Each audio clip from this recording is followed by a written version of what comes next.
kewajiban. Penyebab terjadinya pelanggaran hak dan pengingkaran kewajiban warga negara. Faktor-faktor penyebab pelanggaran hak dan pengingkaran kewajiban warga negara tersebut yakni sikap egois atau mementingkan diri sendiri. Sikap ini menyebabkan seseorang selalu menuntut hak, sementara kewajibannya diabaikan. Sikap tidak toleran.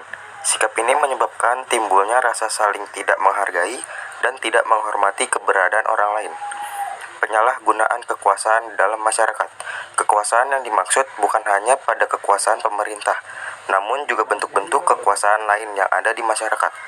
Penyebab terjadinya pelanggaran hak dan pengingkaran kewajiban warga negara. Rendahnya kesadaran berbangsa dan bernegara.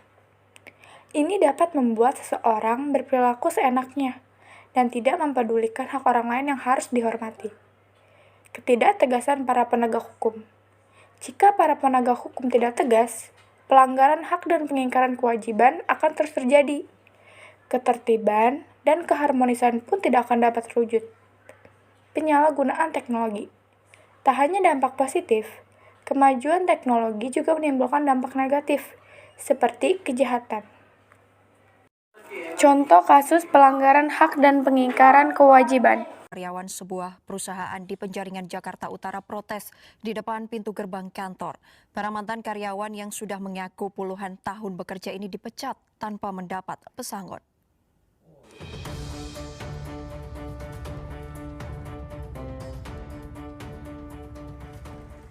Beberapa wanita mantan karyawan sebuah perusahaan PT SCS mendatangi kantor perusahaan di Jalan Gedong Panjang, Penjaringan, Jakarta Utara. Sambil didampingi kuasa hukumnya, mereka bermaksud memperjuangkan nasib 7 orang mantan karyawan yang di-PHK secara sepihak. Namun, pihak keamanan perusahaan ini membantah jika kantor yang didatangi ini adalah PT SCS, melainkan PT Lentera. 7 karyawan ini di-PHK karena alasan penghematan perusahaan di masa pandemi. Yeni Aryani dan Alina yang mengaku sudah bekerja lebih dari 30 tahun di PT SCS mengaku menjadi korban ketidakadilan perusahaannya karena mereka diminta untuk mengisi surat pengunduran diri. Para siswa SD Negeri Gelak Kabupaten Sika membutuhkan perhatian lebih dari pemerintah. Pasalnya sekolah yang terletak di sebuah dusun terpencil ini terpaksa harus melakukan kegiatan belajar mengajar di teras kelas. Teras dipakai sebagai ruang kelas lantaran ketiadaan ruang kelas. Sekolah yang terletak di kaki Gunung Api Egon ini hanya memiliki 6 ruangan, di mana 5 ruangan dipakai sebagai ruang kelas dan 1 ruangan sebagai ruang guru. Jangankan kelas, perpustakaan saja tak dimiliki sekolah ini. Kasus salah tangkap hingga penganiayaan yang dilakukan oknum polisi terhadap pelajar SMA memasuki babak baru. 2 anggota Satuan Intelijen Polres Palu, Sulawesi Tengah yang terlibat dalam peristiwa itu kini ditetapkan sebagai tersangka. Penetapan itu setelah dilakukan proses pemeriksaan terhadap 3 orang anggota Satuan Intelijen Kepolisian Resor Palu. Dilansir Kompas.com, dari hasil pemeriksaan penyidik Propam, 2 anggota Intel ini dikenakan 2 pasal, yakni pasal 3 huruf G dan pasal 5 huruf A. Pertama, penyidik Propam menilai bahwa tindakan tersangka tanpa didasari informasi yang cukup telah melakukan tindakan represif. Kemudian, tersangka mengetahui bahwa yang ditangkap bukanlah pelakunya, namun oknum polisi itu tidak segera menolong korban salah tangkap. Kemudian, tersangka mengetahui bahwa yang ditangkap bukanlah pelakunya. Oknum polisi itu juga tidak segera menolong korban salah tangkap, namun malah membiarkan korban dalam keadaan luka di pinggir jalan dan tanpa perawatan. Informasi selanjutnya, saudara, saat ini sebagian besar sungai di Gianyar, Bali tercemar berbagai jenis sampah. Air sungai yang sebelumnya dimanfaatkan untuk konsumsi menjadi keruh dan tidak bisa dimanfaatkan lagi. Salah satu sungai desa Sebatu, Tegalalang dan Tirta Empul tampak siring. Saat warga menggelar bersih-bersih sampah, ditemukan ratusan kilogram berbagai jenis sampah.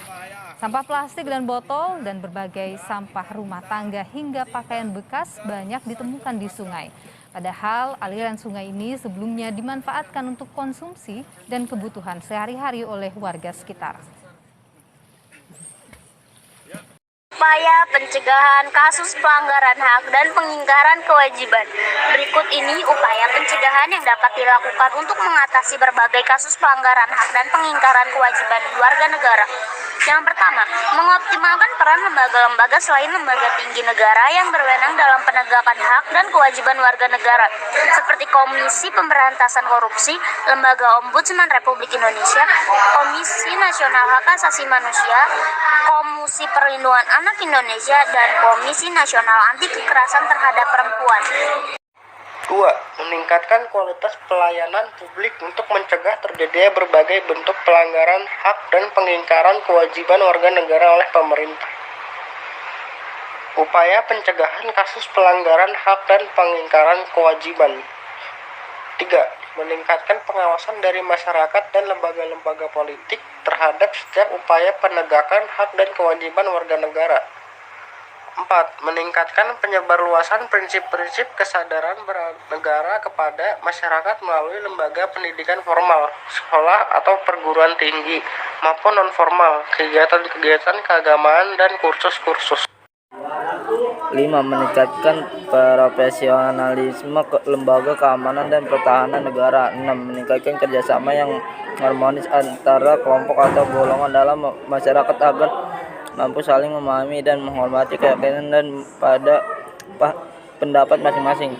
Sekian dari kami, terima kasih.